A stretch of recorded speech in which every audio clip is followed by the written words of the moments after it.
kita dari kelompok 4 Ia akan melakukan mini challenge dari Muda Bisa.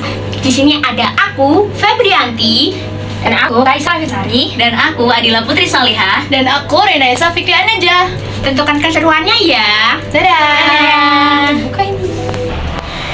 Halo Sobat Gensi, kenalin aku Febrianti dari Forum Pelajar Peduli Pelayanan Publik Daerah Istimewa Yogyakarta yang akan menjadi host pada podcast kali ini.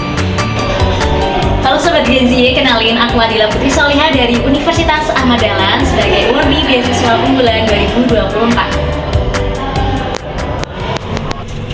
Halo semuanya, aku Febrianti akan menjadi host pada tema podcast kali ini yang bertema efisiensi anggaran terhadap pendidikan yang akan ditemani oleh narasumber kita.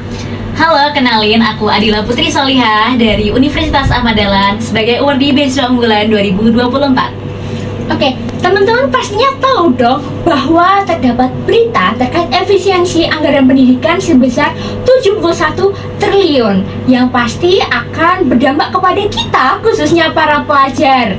Nah, untuk itu kita bisa bertanya nih kepada kakak yang mendapatkan beasiswa yang sangat wow sekali, apa dampaknya terhadap teman-teman kita yang mendapatkan beasiswa.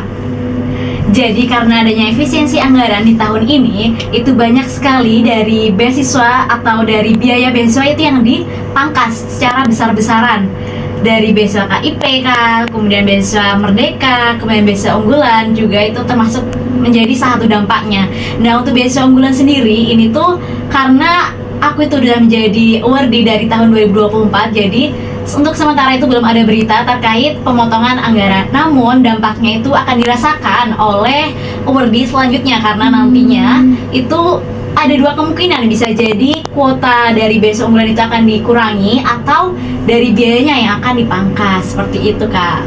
Waduh, nggak cuma itu juga, terdapat beberapa instansi di luar pendidikan yang mendapatkan pemotongan anggaran biaya nih. Apalagi teman-teman yang merasa di bawah organisasi pemerintah pasti dapat berita terkait potongan biaya dan mungkin itu berpengaruh sekali terhadap program kerja ya Kak.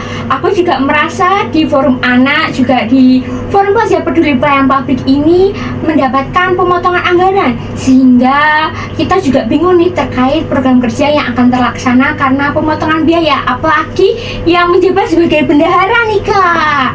Nah, oleh sebab itu mungkin kakak bisa mendapat apa ya, bisa ngasih masukan kepada pemerintah nih, baiknya pemerintah melakukan apa sih sehingga bisa mengatasi hal ini dan menjadi lebih baik. Kalau dari aku, saran untuk pemerintah, semoga aku mewakili suara dari teman-teman, semoga pemerintah itu bisa lebih memprioritaskan pendidikan di atas kepentingan-kepentingan lainnya seperti yang makan siang gratis dan sebagainya, karena pendidikan itulah yang akan menentukan atau membentuk karakter diri kita sendiri, begitu Kak. Wah, bener banget nih, karena emang isi otak tuh lebih penting daripada yang lainnya, karena isi otak itu nggak bisa ditebak nih isinya. Nah, selain itu juga kita juga bisa nih melakukan protes pemerintah terkait, mungkin bisa melakukan demo, nggak demo offline ya, bisa melakukan demo di Instagram, di Twitter, atau media sosial lainnya nih.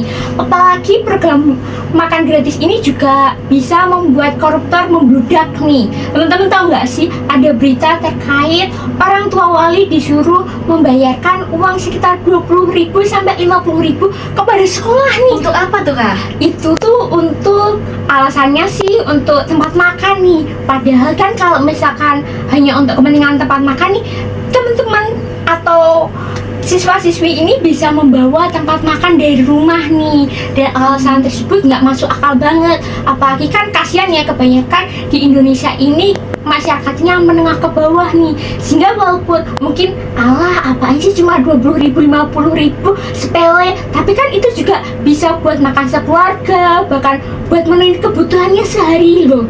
Kan sayang banget nih kalau cuma buat tempat makan yang merupakan hal sepele. Nah, itu yang bisa aku sampaikan, dan mungkin ada closing statement nih buat kakak. Kalau closing statement dari aku buat teman-teman nih yang SMA, yang lagi sekolah nih, terutama yang mau besok mau kuliah, tenang aja, tetap semangat untuk mencari beasiswa karena tetap ada masih banyak beasiswa-beasiswa yang masih dibuka, walaupun mungkin kuotanya akan dikurangi karena adanya efisiensi anggaran ini gitu. Oke, teman-teman juga bisa nih buat melakukan protes sekaligus tetap semangat belajarnya, dan semoga teman-teman seterusnya ini bisa duduk di kursi pemerintahan yang mewakili benar-benar 100% suara rakyat, bukan demi kepentingan diri sendiri. Akhir kata, terima kasih. Semoga Sobat Gen Z tetap semangat dan meneruskan Indonesia Emas 2045.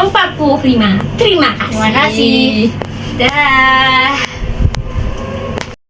Sekian dari kami kelompok 4 Sobat Gen Z. See you next time.